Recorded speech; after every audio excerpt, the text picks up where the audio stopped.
يعني برضه لو الاطفال موضوع الشخير ده عندهم مهم جدا بقى حكايه الاطفال دي.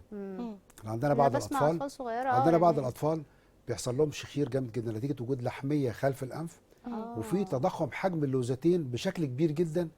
وفي نفس الوقت الام بتيجي تقول لي يا دكتور انا الولد ما بيجيلوش لوز كتير، ما بيتلتهبش عنده كتير، لكن في الحقيقه هو حجم اللوز عنده كبير جدا، فبيعمل ضغط بيضيق مجرى التنفس، يعني مجرى الهواء نفسه بيأثر على بيحصل التنفس. بشكل كبير جدا، وده برضه بيعمل مشاكل للاطفال وبيعمل لهم مشاكل بعد كده اكتر شويه. ان هو بيسد حاجه اسمها قناه ستاكيوس من خلف الانف ومن الاذن الوسطى، يعمل لهم كمان ميه ورا الطبله، فالطفل بيتحول من عنده مشكله بس في اللحميه او لوزتين لمشكله كمان لمشكلة ميه ورا تانية. الطبله، والسمع بتاعه بيضعف وتحصل مضاعفات كتير.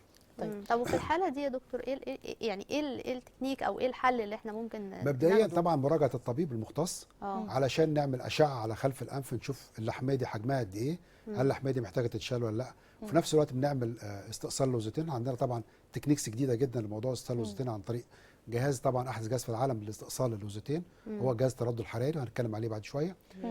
كمان ان احنا في الوقت ده بنعمل حاجه اسمها قياس ضغط اذن وسطى عشان نشوف الطفل ده هل عنده ميه ورا الطبله، هل عنده مشكله في السمع ولا لا. ممكن نعمل كل التكنيكس ده في نفس الوقت في عمليه واحده.